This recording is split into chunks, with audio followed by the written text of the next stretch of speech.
What do dark worlds, impossible bosses, and stories told in whispers have in common? Exactly. Souls-type games. It's not just about difficulty, it's about overcoming, about learning the hard way, about feeling that every step forward is worth it. Today at Game Insider, we present you with a selection of the best Souls games ever. There is no ranking, there are no winners. Everyone here shares a soul, and a lot of deaths. We start with an underrated gem, Salt and Sanctuary, by Ska Studios. This title proves that Souls DNA can live perfectly in two dimensions. With a dark, almost Lovecraftian aesthetic, this game combines Metroidvania-like action with deliberate and brutal combat. Here, every weapon has its weight, every move matters, and every enemy can be lethal if you let your guard down. Its levels are intelligently interconnected, with hidden access and alternate routes, just like in Dark Souls. In addition, the progression system offers a huge skill tree that allows for many different builds. But what really stands out is how it manages to capture that feeling of loneliness, danger, and constant challenge in a 2D world. A true feat of indie design.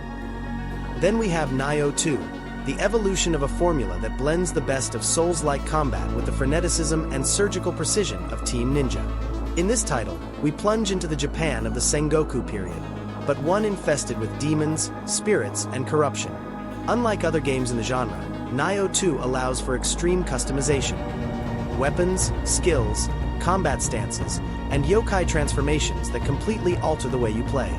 Most notable is its key system, which forces you to manage every hit, dodge, and skill with intelligence. Here, rather than withstand blows, you must move like a deadly dancer. And be careful, the bosses are unforgiving. Each one is a puzzle in the form of a mythological creature. Visually spectacular, mechanically demanding, and, of course, highly satisfying to defeat. What happens when you take a children's story like Pinocchio and transform it into a nightmarish gothic tale? Lies of P is born. This game combines a Bloodborne-style setting with a twisted narrative, where lies and humanity are part of the progression system.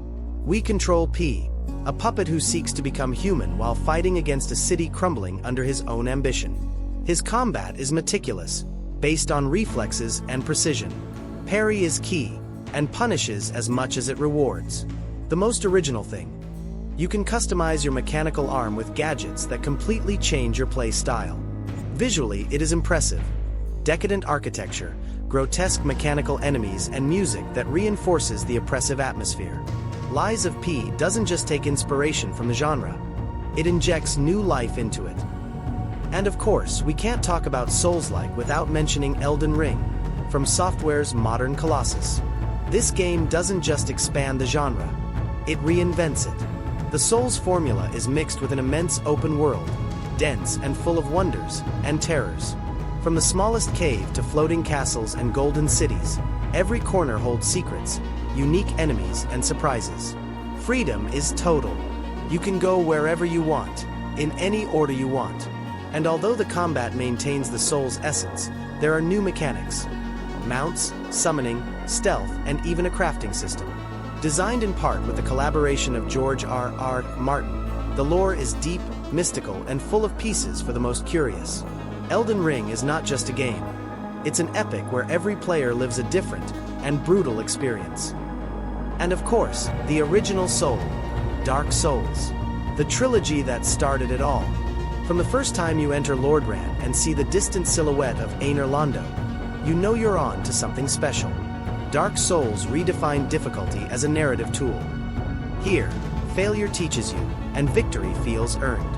Each installment has its essence. The first is pure interconnected exploration and legendary level design. The second is more experimental, with risk-reward mechanics and multiple paths. The third is the climax, with more fluid combat and visually dazzling bosses like the Nameless King or the Soul of Ash. The environmental narrative, the tragic NPCs, the objects that whisper stories. Dark Souls doesn't give you everything. It forces you to search, to connect, to suffer, and to love suffering. And we close with an honorable mention that earned its place through penance: Blasphemous. Developed by the Spanish studio The Game Kitchen, this title mixes religious mythology, sacred art, and brutal imagery in a decadent world. We control the penitent, a silent warrior in search of redemption in a universe inspired by the Andalusian Holy Week and Christian iconography. The pixel art is beautiful and disturbing, with fluid animations and enemies that seem taken from Baroque nightmares. The combat is demanding, the executions are glorious, and the lore, though cryptic, is gripping. Blasphemous is not exactly a Souls, but it breathes the same darkness and passion for righteous punishment. A must-have for fans of the genre. In every death, there is a lesson. In every victory, a scar. And in each of these games, a story that only you can tell.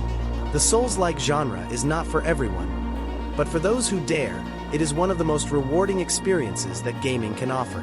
Which was the game that most marked you? Which one made you cry with rage? Or scream with joy? Let us know in the comments which of these is your favorite. Don't forget to leave your like, activate the little bell, and subscribe for more gaming content. See you in a future video on Game Insider, your gaming channel.